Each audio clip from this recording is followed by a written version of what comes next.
Ada desakan dari Amerika Serikat yang kita tahu posisinya sekarang Indonesia lagi berjuang untuk ngurangin tarif resiprokal yang dikenakan ke kita kan. Yang salah satunya mungkin yang diperjuangkan ya tadi negosiasinya lewat tolong dong jangan pakai GPN, jangan pakai QRIS. Sikapnya pemerintah seperti apa? Nah, itu secara spesifik disebutkan di dalam dokumen kalau perusahaan Amerika Serikat yang bergerak di bidang jasa pembayaran itu merasa tidak dilibatkan saat Bank Indonesia menginisiasi pembuatan KRIS. Dan ini basisnya yang sekarang sudah dipakai itu adalah QR. Jadi misalnya sekarang itu udah ada 3 negara nih yang pakai skema ini, itu dengan Malaysia, terus dengan Singapura dan Thailand gitu. Oke, apa yang terjadi dengan QRIS?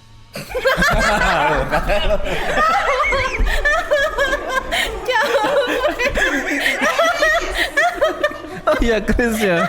Bule banget sih lidah lo emang, Mas.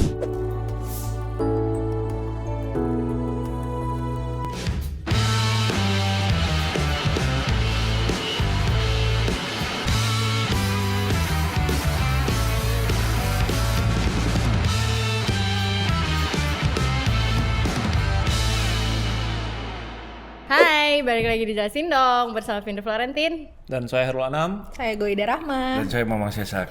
Jangan lupa untuk subscribe YouTube Tempo.co guys. Dan buat kalian yang ingin baca laporan dari jurnalis Tempo, kalian bisa klik tempo.co. Jangan baca bajakan ya, soalnya di situ ada hak ciptanya. Dan di situ ada liputan kita yang menarik untuk dibaca dan juga penting. Salah satunya nih yang bisa diakses sama semua pelanggan soal Danantara. Town hall-nya kemarin sempat viral karena ternyata tertutup untuk media dan nggak bisa diinformasikan ke publik. Ada apa yang terjadi dalam town hall, sekaligus ada liputan soal gimana Danantara mau ngelola GBK, Gelora Bung Karno, untuk memuput aset. Oh, nanti kalau jogging ke sana bayar ya? Bisa jadi.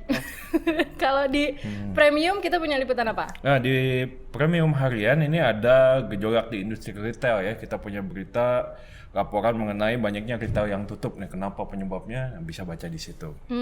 Nah, kalau yang di mingguan, nah ini ada soal berita politik nih yang sedang panas juga nih. Manuver Purnawirawan TNI yang berusaha menggoyang posisi kursi wakil presiden Gibran Raka Buming Raka. Digoyang-goyang dong. Digoyang biar lepas. Berikutnya, nah ini yang nggak kalah anget juga soal KRIS atau Kris. apa sih QRIS? Yang bener apa sih? KRIS. Oh, KRIS ya. KRIS yang lagi dipersoalkan oleh Amerika Serikat karena dianggap jadi barrier atau penghalang bagi perdagangan atau interest mereka di Indonesia. Ya, dia sih semuanya juga dipersoalkan. Oke, jadi apa yang sebetulnya terjadi dengan keluhan Amerika Serikat terhadap KRIS? Oke, jadi gini Nam, ini tuh rame-ramenya sebenarnya masih ada hubungannya sama rame-rame waktu Trump ngomongin soal tarif ya, yang dikenakan kepada sejumlah negara gitu. Nah ini tuh di saat yang bersamaan waktu itu ada Amerika merilis namanya dokumen National Trade Estimate Report on Foreign Trade Barriers 2025. Nah di situ disebutkan apa aja kayak menurut Amerika itu menjadi keluhan atau menjadi penghambat gitu ya, baik soal tarif maupun persoalan non tarif di Indonesia. Nah ada poinnya, salah satunya itu tentang di sektor jasa keuangan, yaitu tentang penggunaan KRIS. Nah ini yang kemudian ramai ya beberapa waktu terakhir ini gitu dipersoalkan, dan ini sempat disampaikan juga sama Menko Perekonomian Erlangga gitu. Dia dianggap hambatan non tarif ya, Boy. Betul, dia masuk ke hambatan non tarif. Nah itu secara spesifik disebutkan di dalam dokumen kalau perusahaan Amerika Serikat yang bergerak di bidang jasa pembayaran itu merasa tidak dilibatkan saat Bank Indonesia menginisiasi pembuatan KRIS. Kemudian juga mereka merasa tidak diberitahu akibat dari perubahan yang terjadi gitu ya, kalau adanya KRIS ini, terus potensinya seperti apa, termasuk merasa tidak diberikan kesempatan memberikan pandangan gitu terhadap KRIS ini gitu, ketika Bank Indonesia maupun industri sistem pembayaran nasional ini mau membuat sistem pembayaran KRIS di tahun 2019 waktu itu. Ya walaupun sebenarnya kalau kita telusuri dua perusahaan Amerika itu kan sebenarnya tergabung dalam Siapa aja? Asosiasi Sistem Pembayaran Indonesia ya, ada Visa dan Mastercard ya. Ya, kita tahu lah kan ada di mana-mana tuh logonya tuh. Itu mereka tergabung dalam Asosiasi Sistem Pembayaran Indonesia. Betul. Dan dalam beberapa pemberitaan ASPI ini memang beberapa kali berkomunikasi gitu ya dengan Bank Indonesia ketika mereka mendesain sistem pembayaran baru, baik itu waktu itu gerbang pembayaran nasional maupun KRIS ya. Iya. Tapi sebetulnya agak aneh juga kalau misalnya US atau bisnisnya dia, misalnya Mastercard atau Visa mengeluh dia tidak diberitahu terhadap dampak dari penerapan KRIS. Aku jadi bertanya nih, tim risetnya dia gimana menghitung dampak terhadap bisnisnya dia ya? Iya Nam, jadi ini kita udah mencari informasi gitu ya, bahkan kita kayak mengkilas balik gitu, mencari cerita dulu tuh awal mula gagasannya GPN, gagasannya KRIS itu tuh seperti apa. Nah termasuk juga apakah benar gitu ketika prosesnya tidak melibatkan prinsipal ya, kita sebutnya prinsipal asing ini, dua prinsipal ini dari Amerika Serikat. Nah ketika kita konfirmasi tadi benar kata Mamang gitu, ketika Bank Indonesia mendesain kebijakan sistem pembayaran itu berkoordinasi dan diteruskan kepada ASPI, Asosiasi Sistem Pembayaran, yang terdiri dari banyak perusahaan-perusahaan yang bergerak di bidang jasa pembayaran. Nah itu termasuk di dalamnya sudah ada dua prinsipal itu. Nah ketika ada rencana, kita juga udah berkontak ya sama kawan-kawan ASPI, mereka bilang kala itu sudah disampaikan gitu kalau ada rencana seperti ini, dan ya intinya nggak mungkin nggak tahu ya di peer itu karena kan itu industri, pasti semua punya terkomunikasi lah soal itu. Dan termasuk juga memberikan kesempatan untuk misalnya kalau misalnya ada usulan atau mau berpartisipasi seperti itu. Nah mungkin kita mulai dari gagasan awalnya dulu ya, soal GPN sama KRIS ini kan baru ada berarti sekitar 5 tahun terakhir ini ya, pesat banget. Nah itu KRIS ya, kalau GPN dari sebelumnya. 2017. Ya. Nah ini tuh awalnya itu dari Bank Indonesia ada keresahan ya, karena alat pembayaran kita itu tidak bisa interkoneksi dan interoperabilitas, itu istilahnya. Bahasa bayinya gini, kayak misalnya dulu kita pakai kartu debit Bank Mandiri gitu ya, atau kartu kredit Bank Tit itu ya. Ya nanti iklan. Bang Napi. Itu misalnya kalau kita mau gesek gitu ya, itu kan EDC-nya kalau misalnya beda bank itu nggak bisa. Dulu kan seperti itu. Atau kita mau ambil uang juga di ATM kalau nggak sama nggak bisa. Nah cita-cita Bank Indonesia saat itu adalah bagaimana ini bisa semuanya bisa koneksi, apapun banknya, apapun kartunya, EDC-nya semua bisa saling nerima gitu. Pun ketika KRIS, dulu kan KRIS itu ramai ketika muncul namanya uang elektronik berbasis server, atau kita sebutnya dompet digital sekarang ya macam-macam lah ya, sekarang ada GoPay, OVO. Nah itu mereka juga sama tuh, dulu kalau inget scan-nya tuh harus sesuai sama dompet digital yang kita punya gitu kan, beda-beda lah. Betul. Nah itu Bank Indonesia pengennya semuanya sama karena ingin tidak ada fragmentasi dan ingin akseptasinya juga lebih luas gitu. Jadi bisa ke semua, bahkan sampai ke sektor mikro, UMKM itu bisa pakai. Nah awalnya tuh seperti itu. Nah terus ada concern juga soal tarif gitu. Nah Bank Indonesia ingin tarif fee yang terlalu tinggi dulu. Betul, fee yang dikenakan tuh dari tiap transaksi itu bisa lebih murah, lebih efektif, lebih efisien. Nah untuk itu waktu itu BI dan juga ASPI berembuk gitu ya, berbicara gitu gimana kita punya alat pembayaran yang bisa lebih memenuhi bisa lebih luas akseptasinya, tapi punya tarif yang lebih efisien dan efektif di luar berarti kartu yang udah ada.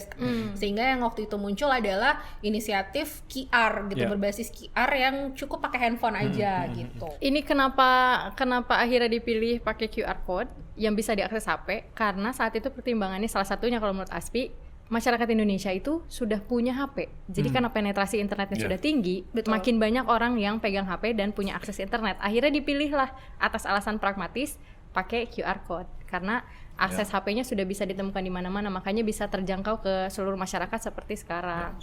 Pada saat itu pun sebenarnya QR sudah mulai menjamur juga dengan masing-masing aplikasi lah ya. Sehingga orang udah mulai familiar juga dengan moda ini. Tapi kalau kita bicara konteksnya antara Mastercard dengan Visa ya, kita harus mengakui juga sebelum BI menerapkan gerbang pembayaran nasional GPN dan juga Kris ya, bukan QRIS. Itu memang dominasi pembayaran non tunai itu ada di 2 kartu ini, Betul. Mastercard dan Visa. Gitu. Semua kartu debit dan kartu kredit pasti menggunakan di antara 2 itu. Betul, Nam. Sehingga ya tadi yang lu bilang tadi, ketika edisinya hanya Visa, ya udah hanya Visa yang bisa menerima. Makanya kalau kita belanja di merchant, ada banyak edisi kan itu, edisi yang Visa, edisi yang Mastercard dan sebagainya. Nah, memang ketika GPN kemudian muncul itu ya, GPN kan prinsipnya sebetulnya sama seperti Mastercard dan Visa kan, dia digunakan oleh seluruh bank nasional waktu dan sampai sekarang, dan terasa juga hanya nasional. Nah, plus juga terasa Mastercard dan Visa itu makin tergerus bisnisnya ketika QRIS tadi. Kris. Nah, ya Allah. Jangan belibet terus nih lidah bule. ketika Kris muncul kan. Jadi ibaratnya ketika Kris muncul, transaksi QR code, penggunaan non tunai QR code tuh begini, sementara yang kartu terutama yang Mastercard Visa tuh begini. Betul. Ya.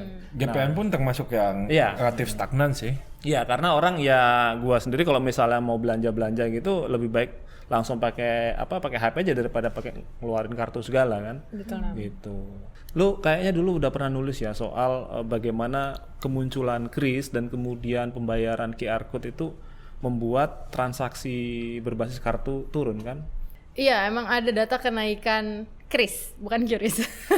Volume transaksinya naik drastis kalau kita bandingin 5 tahun terakhir ya. Aku sambil cek datanya.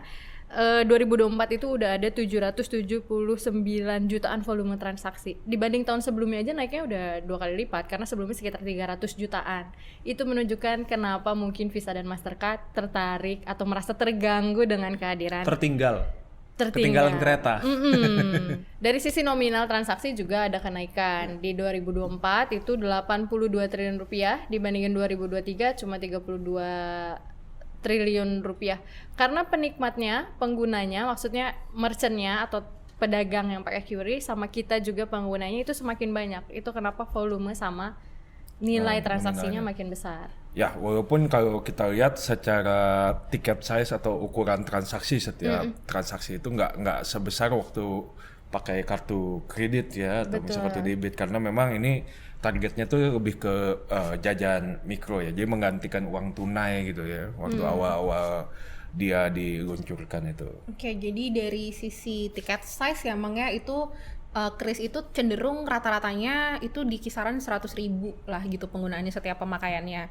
Jadi kalau misalnya transaksinya sampai berjuta-juta itu biasanya tetap pakai kartu. Karena dia ada batasannya kan sebenarnya. Betul, Kris ada batasannya penggunaan transaksi.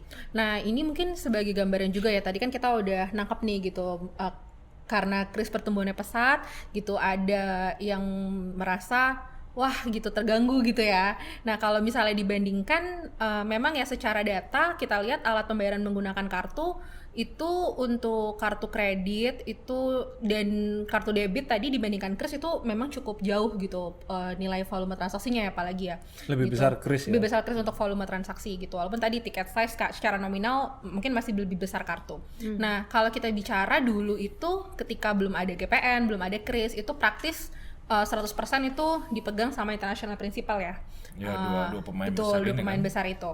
Nah, kemudian apalagi kartu kredit itu 100% lah mereka. Nah, sampai sekarang untuk kartu kredit itu mereka masih pegang sekitar 80% tuh. Nah, Vin. Nah, kemudian untuk debit itu kemudian setelah ada GPN pertama kali di 2017 itu kan mulai terbit kartu debit berlogo GPN ya, gitu yang dengan fee yang lebih murah untuk Biaya transaksi admin domestik lebih lah, murah, betul. ya.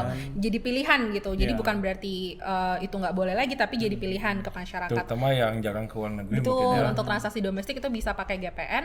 Itu mereka porsinya hampir 50-50 kemudian untuk debit. Nah, setelah ada Kris gitu ya, mereka jadi dari sisi frekuensi transaksi yang tadinya semua terbiasa pakai kartu, sekarang udah ada pilihan lagi Kris gitu. Walaupun Kris itu sumber dananya sebenarnya bisa dua kan, debit bisa dan kartu kredit pun sebenarnya bisa. Di prinsipal ini sebenarnya Bisa juga masuk gitu di situ. Nah ini yang kemudian memang kalau dilihat dari kuenya gitu ya, memang ada kue yang tergerus gitu Nam di sini gitu. Ya, Ini kenapa tergerus juga ada yang menarik kan Mang, karena ternyata pertumbuhan transaksinya Kris bukan cuma tinggi di Indonesia tapi karena sudah mulai ke luar negeri juga. Ya, betul. Jadi memang ini menjadi apa ya, bukan ancaman, ini sedikit mengganggu hegemoni ya. Jadi kalau sebelumnya hegemoni, sebelumnya lu pemain tunggal gitu ya, menguasai pasar, terus datanglah ini sebuah teknologi baru yang memang biasanya teknologi itu pasti mendisrupsi dari yang sebelumnya udah ada, sehingga ada perpindahan penggunaan ya. Nah ternyata bukan di dalam negeri doang.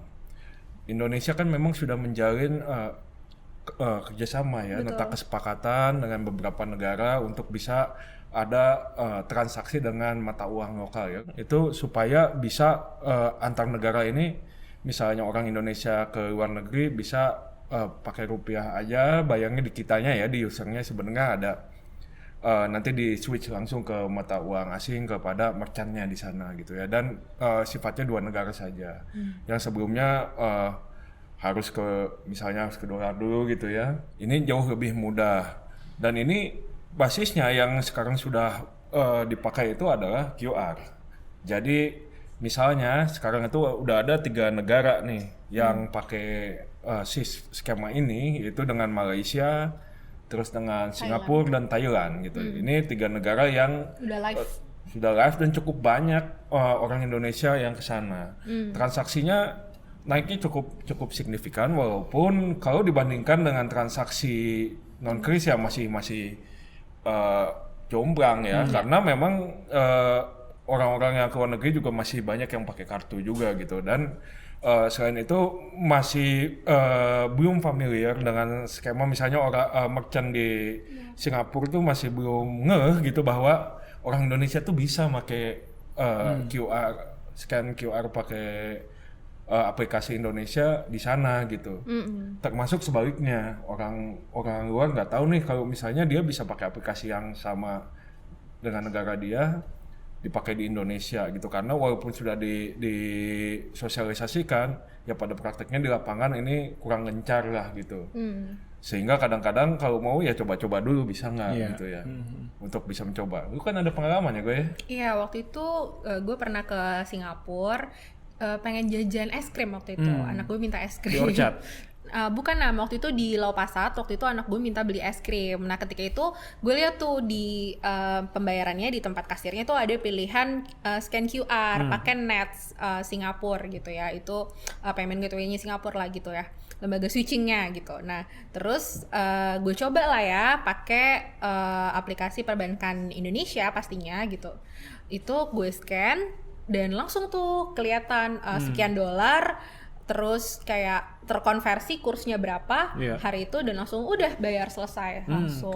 Nah jadi emang kalau di negara yang tadi kata Mamang udah live kayak Singapura, Thailand, Malaysia, itu kita udah bisa langsung scan QR-nya. Cuma tadi balik lagi, karena ada banyak tuh penyedia yang penerbit QR-nya, itu kadang masih harus coba-coba gitu ya. Waktu itu di Malaysia nggak bisa. Mamang soalnya di Malaysia nggak bisa. Ya di waktu itu bukan di Kuala Lumpur ya, jadi di salah satu kota di Melaka. Waktu itu gua coba. Nah kayaknya waktu itu QR-nya itu di sana memang bukan yang sudah bekerja sama dengan kris, sehingga pas gue mau coba tuh nggak bisa waktu itu. Tapi kalau yang lain mungkin misalnya di kota-kota besar, di tempat-tempat yang banyak turisnya mungkin, dan sudah kita harus tahu nih misalnya Nets gitu ya, untuk di Singapura, terus Malaysia apa, Thailand apa, ini kayaknya udah bisa sekarang. Gitu ya. Kalau nggak bisa itu biasanya standar QR-nya beda tuh. Jadi nggak sama kan. Jadi kita mau scan ya nggak akan terhubung gitu, nggak akan connect. Gitu. Secara kurs juga lebih hemat lumayan, ya. Kita bandingin lebih hemat dibandingin kalau kita exchange di money changer gitu. Nah ini masalahnya, berarti ini kayak Visa atau Mastercard atau US kemudian protes dengan penerapan QRIS atau KRIS.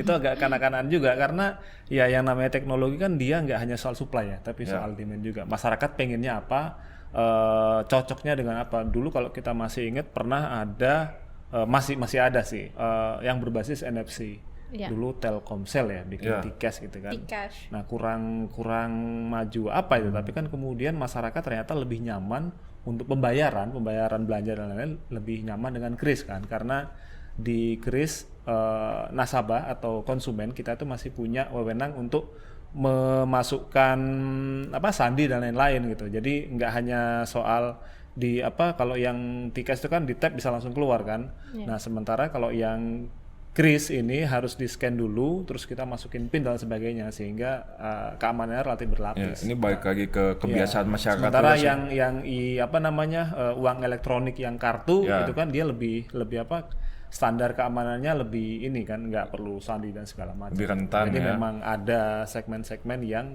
sesuai dengan Ya. marketnya. Toh ini juga ketahuan dengan saat ini Kris ini bakal kerjasama dengan beberapa negara lain juga nih.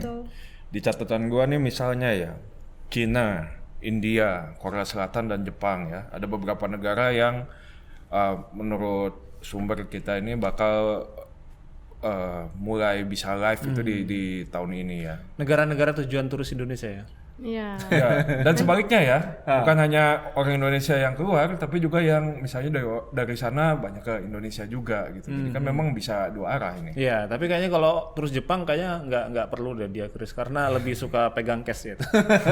Kok Anam tahu banget? Ada cerita. Ada cerita.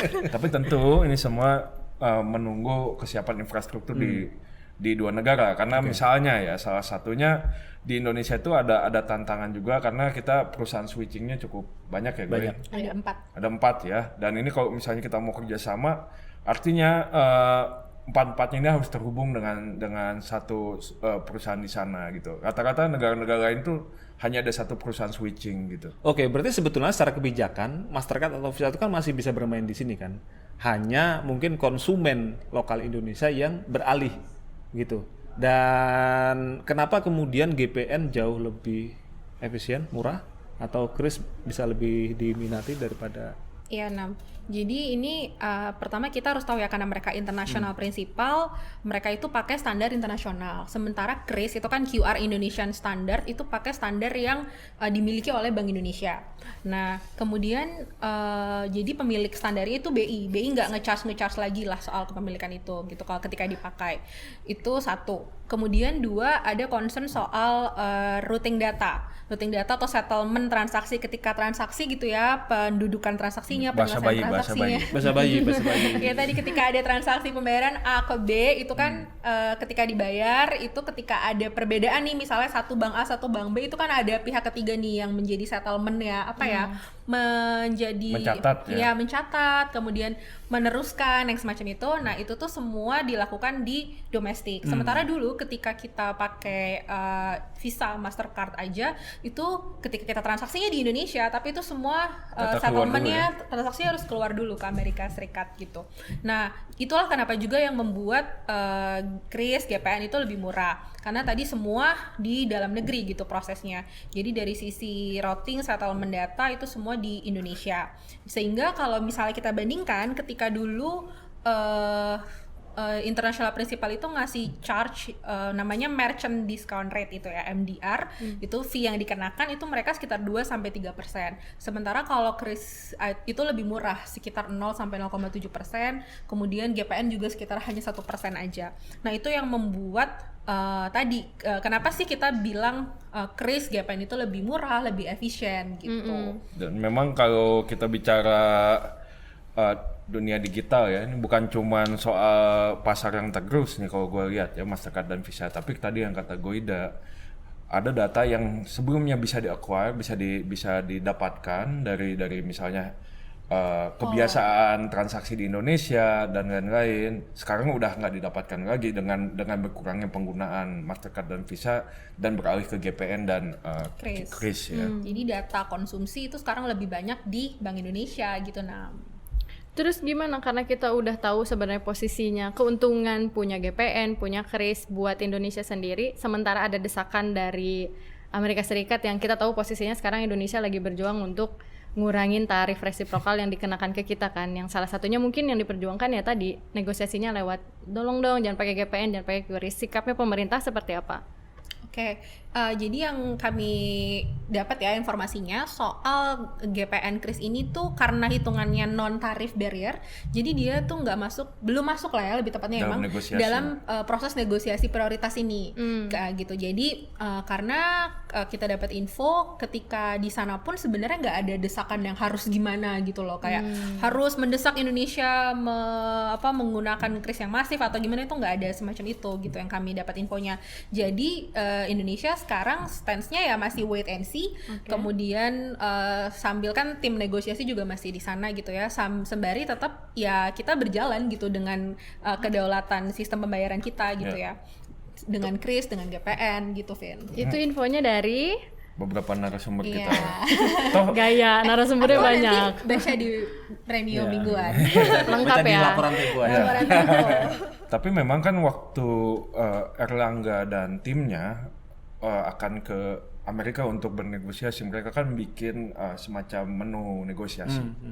Nah, memang mereka itu melihat apa saja keluhan yang masuk terhadap Indonesia, sehingga pemerintah itu mengkaji apa saja gitu ya. Makanya ya tentu semua keluhan itu dilihat lah gitu.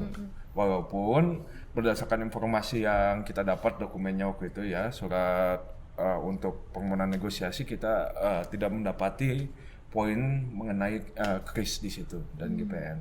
Terakhir Bank Indonesia sebenarnya udah komentarkan ya, menanggapi pernyataan banyak masyarakat yang khawatir nanti Krisnya ditutup nih gara-gara US nuntut. Bank Indonesia bilang akan membuka kesempatan untuk Visa atau Mastercard kalau mau ikut join di sistem keuangan kita. Bisa jadi apa nih berarti, Goy atau Mang? Iya, jadi kalau kita mengutip nih ya statementnya Pak Erlangga sih bilang Visa, Mastercard atau international principal itu bisa berpartisipasi dalam Kris. Nah, Pak Erlangga sih sebutnya front end ya, Mang ya. Berarti yang menyediakan Kartu, edisi, edisi. kartu atau dalam hal Kris mungkin tempel-tempelan gitu ya, Stikernya. stikernya gitu ya. Tapi kayaknya itu bukan basis bisnisnya. Bukan bisnisnya dia. Iya, Atau karena- mungkin dia mau main di e-wallet. Karena selama ini memang Mastercard dan Visa ini kan bisnisnya itu bukan di front end ya, dia itu di back end. Back end ini di switching gitu, perusahaan switching. Itu bagian clearing sama settlement tadi. Nah, sebenarnya kalau kita lihat dari sisi regulasi ya yang dibuat BI itu ada di peraturan BI-nya tentang GPN dan Kris itu, di situ tuh untuk back end tadi nih switching itu masuk ke namanya PIP, penyedia infrastruktur pembayaran. Nah, itu sebenarnya terbuka buat siapa saja. Nah, juga termasuk nggak ada tuh misalnya menghalangi international principal. Tapi memang ada term and condition-nya, ada syaratnya. Nah, Syarat ini dan ketentuan berlaku. betul. Yang pertama adalah kepemilikan sahamnya itu minimal 80% dimiliki oleh WNI atau Badan Hukum Nasional. Nah, jadi kalau mereka mau berpartisipasi harus Jadi PT dulu take ya. note tuh tentang itu.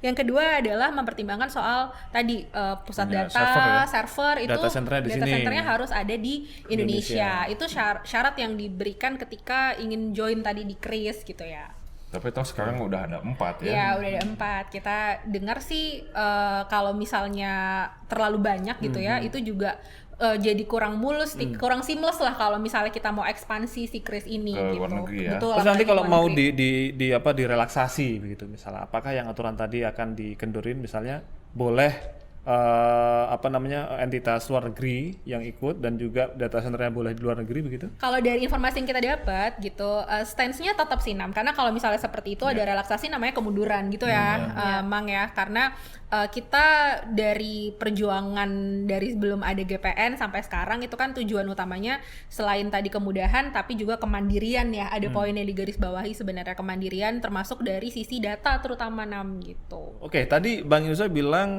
sebetulnya terbuka ya untuk Mastercard atau Visa untuk ikut masuk di ekosistem ini gitu ya. Entah itu apakah jadi back end, front end, dan segala macam atau mungkin di sisi lain gitu. Nah, kalau kita lihat Kris kan sebetulnya dia cukup besar juga di pembayaran segmen menengah ke bawah ya. Kita bisa beli bakso pakai Kris, beli cilok, beli cimol apa segala macam. Sementara kalau Mastercard emang bisa bayar pakai pakai kartu beli Iya, bakso gitu. Emang di sini tuh beda segmen ya, karena tadi kalau Kris penggunaannya cukup pakai handphone yang Findri bilang kan. Kalau misalnya Visa, Mastercard itu dia mostly masih berbasis kartu, atau kalaupun ada itu digital kayak contactless atau untuk pembayaran e-commerce. Tetap Nah, ada edisinya. Betul. Jadi atau pakai OTP gitu-gitu ya. Dan itu segmentasinya bukan mikro pastinya kan, karena kelas menengah atas gitu ya biasanya yang pakai. Nah, jadi kalau ditanya tadi jawabannya ya itu, kalau misalnya UMKM makanya mungkin lebih banyak dan lebih mudah untuk terpenetrasinya dengan Kris gitu, karena Kris ini juga menerapkan biaya yang murah buat UMKM. Bahkan kalau misalnya dia di bawah 500.000 tuh dia bisa biayanya nol, nggak bayar nggak langganan, bayar biaya fee, ya fee itu tuh nggak ada gitu. Dan kan juga relatif tidak perlu ada investasi edisi gitu ya, mereka tinggal tempel stiker gitu. Dan untuk cash out pembayarannya itu juga mudah gitu. Jadi kayak misalnya mereka ada uang masuk, itu tuh bisa ditarik setiap hari, itu cepat gitu prosesnya. Jadi mereka bisa putar buat modal cepat. Jadi memang ini model bisnis yang Kris ini tuh bisa diterima khususnya sampai segmen mikro UMKM tadi gitu. Nah, ini salah satu keuntungan atau ini ya dampak positif dari penggunaan QR code atau Kris ya. Jadi membuat transaksi itu makin luas gitu, terutama yang non tunai, nggak hanya di kafe, di resto, di mall, tapi juga di gerobak-gerobak gerobak makanan itu. Jadi kita sekarang nggak bisa ngeles lah ya, kalau misalnya ngajak anak atau ngajak teman itu mau apa, mereka minta beli ini dong bakso atau apa, kita nggak bisa ngeles, nggak bawa uang kan, bawa HP. Lu biasa ngeles sih. Nah, terus sikapnya Tempo gimana nih, Nam? Ya, gerbang pembayaran nasional dan Kris atau QR code ini adalah salah satu inovasi yang sudah terbukti berdampak positif terhadap perekonomian kita, baik itu memudahkan pembayaran, kemudian tadi merdeka terhadap data, dan juga memperluas cakupan ini ya, perdagangan atau pembayaran non tunai, sehingga ya dengan itu artinya orang jadi makin ya, keuntungan dari pedagang, orang makin lebih banyak belanja. Tapi kerugian buat kita jadi kayak susah ngerem buat belanja ya. Nggak kerasa, bablas terus gitu kan.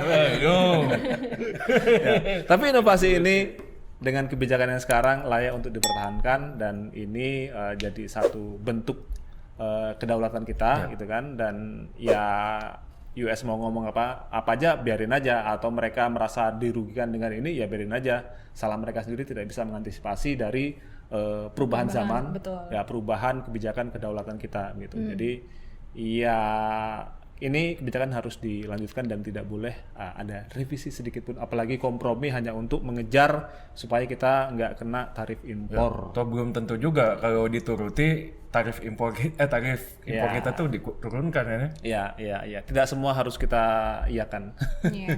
Sorry, Mr. Trump. Oke, cukup ya. Saksikan terus Jelasin dong di youtube tempo.co dan juga bisa dengerin di Spotify. Sampai jumpa. Dadah.